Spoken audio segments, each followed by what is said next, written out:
दोस्तों आज की इस वीडियो में हम बात करने वाले हैं सीडीएसएल के शेयर के बारे में। जैसा कि आप जानते हो कि सीडीएसएल ने अनाप शनाप रिटर्न तो बना कर दिए, इसमें तो कोई भी डाउट है ही नहीं।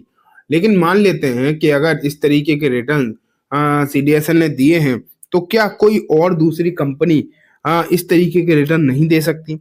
इम्पोर्टेंट बात यह भी है कि आखिरकार सीडीएसएल ने ये रिटर्न दिए क्यों हैं? कोई रीजन तो होगा कि आखिरकार सीडीएसएल में ऐसा अचानक से क्या हो गया।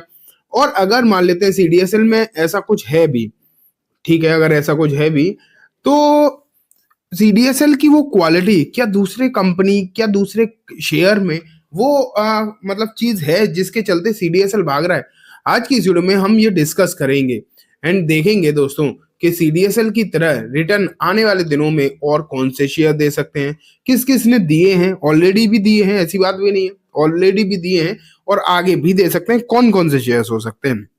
सीडीएसएल तो आपके सामने है, एक महीने में रिटर्न भी 31% है, लेकिन एक महीने में 31% तो रिटर्न फिर भी चलो आपको मिल ही जाते हैं, बहुत सारी कंपनी देती है, लेकिन 6 महीने में देखो 83, एक साल में देखो डबल, और बीते 5 साल में अगर आप देखो तो 1600 से लेकर 1700% के रिटर्न सीडीएसएल ने बना कर दिए हैं। और ये कोई रिटर्न छोटे मोटे नहीं है। सबसे पहले तो आप इस बात को समझो, कोई छोटे मोटे रिटर्न नहीं है। और जब इस तरीके के रिटर्न अगर कोई भी कंपनी देती है तो क्लियर है दोस्तों कि कुछ ना कुछ स्पेशल है उस कंपनी में, एंड कुछ ना कुछ आगे भी स्पेशल रहेगा उस कंपनी में, क्योंकि मार्केट जो है हमेशा फॉरवर्ड लुकिंग होता है। कभी मार्केट पीछे की चीजों को नहीं देखता, हमेशा वो देखता है जो आगे होने वाला होता है। अगर आगे की स्थिति मार्केट को लग रही है कि अच्छी हो सकती है इस काउंटर में, तो ही आपको उस काउंटर में रिटर्न आते हुए दिखाई देंगे। अगर किसी कंपनी में आपने देखा होगा ना कि बहुत बार इन्फोसिस के नंबर आते हैं या आईटी की दूसरी कंपनी के नंबर आते हैं, कभी कभार नंबर अच्छे भी आ जाते हैं, है ना, ये भी आपने देखा होगा कि नंबर भी अच्छे आ जाते हैं कभी कभी।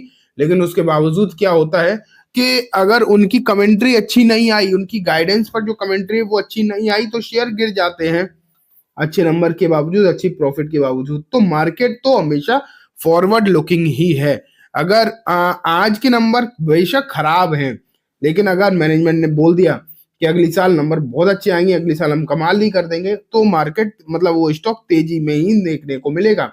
ये सिचुएशन रहती है।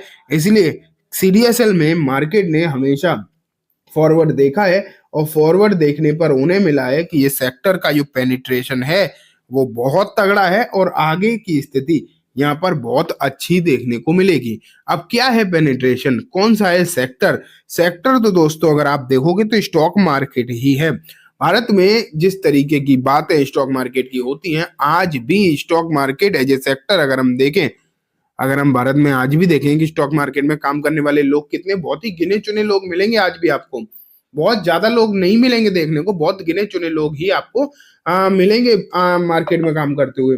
और ये पेनिट्रेशन धीरे धीरे करके बढ़ता ही चला जाएगा, एंड जब बढ़ेगा तो इससे रिलेटेड जो कंपनीज हैं, इससे रिलेटेड जो बिजनेसेस हैं, वो आपको बहुत आगे तक जाते हुए दिखाई देंगे। इस बात की जो चांसेस हैं वो काफी ज्यादा हाई हैं। इसीलिए सीडीएसएल तो भाग ही रहा है, और इससे रिलेटेड जो भी शेयर्स हैं मार्केट से रिलेटेड, वो सब के सब भाग रहे हैं। अब बात आती है कि और कौन कौन से स्टॉक्स हैं, तो चलो देख रहे हैं एक एक करके। ये देखो, सीडीएसएल के तरीके का ही एक शेयर आपको दिखाई देता है, बीएसई। हालांकि ये एक्सचेंज है, सीडीएसएल डिपॉजिटरी है। बिजनेस में सिर्फ एक ही समानता है कि दोनों का काम शेयर मार्केट से जुड़ा हुआ है, और कोई समानता नहीं है। लेकिन ये जो समानता है, सिमिलरनेस है, ये अपने आप में एक बहुत बड़ी सिमिलरिटी है, जिसके चलते आपको ये काउंटर बढ़ते हुए दिखाई दे रहे हैं। बीएसई के भी रिटर्न देखोगे तो अनाप शनाप ही है, बीते 5 साल में सीडीएसएल से डबल रिटर्न है। सीडीएसएल के 1600% के हैं, एंड यहाँ अगर आप देखोगे तो 3000% से ज्यादा के रिटर्न है। एंड ये 3300% के रिटर्न का मतलब आप समझते हो? इसका मतलब है कि शेयर ने जो पैसा है लगभग 33-3400 टाइम्स कर दिया है। 32 से 34 टाइम्स जो है पैसा यहाँ पर बन रखा है। तो पैसा अनाप शनाप बना है इस पर्टिकुलर कुछ काउंटर में, कुछ सेक्टर में, एक्सचेंजेस में। अब एक और चीज आपको देखने को मिलेगी, जैसे डिपॉजिटरी है, भारत में 2 ही डिपॉजिटरी है, एनएसडीएल, सीडीएसएल। तो उसमें एनएसडीएल लिस्टेड नहीं है, तो लोगों के पास एक ही ऑप्शन सीडीएसएल। लेकिन अगर हम एक्सचेंजेस में जाएं तो भारत में 2 ही एक्सचेंजेस हैं स्टॉक मार्केट से रिलेटेड, एनएससी बीएससी। तो उसमें भी अगर आप देखो तो बीएससी लिस्टेड, एनएससी लिस्टेड नहीं है।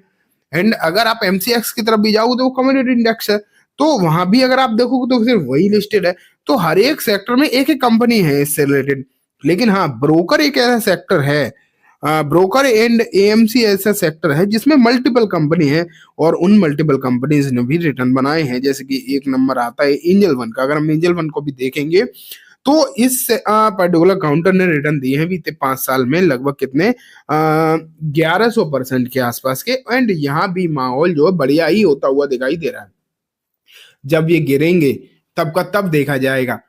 लेकिन अभी अगर आप देखोगे तो चाहे एंजल वन हो या फिर इससे सिमिलर दूसरी कंपनी जैसे कि मोतीलाल ओसवाल हो गई, मोतीलाल ओसवाल फाइनेंशियल सर्विसेज देखो, इसके रिटर्न देखो, एक साल में 200% के हैं, बीते 5 साल में 400% के हैं।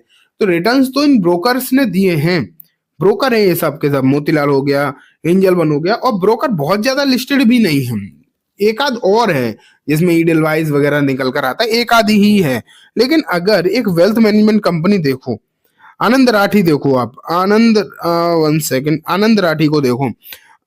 इसमें क्या है, ये नाम आपने पहले बहुत ज्यादा नहीं सुना था, लिस्टिंग के बाद और ज्यादा है। लेकिन एक बहुत ही top class wealth management company है एंड टॉप क्लास ब्रोकर है। लिस्टिंग के बाद से इसने 600% के रिटर्न दे दिए हैं। समझ पा रहे, 2021 लिस्टेड कंपनी है, 600% के रिटर्न जो है आनंद राठी ने बना कर दिए।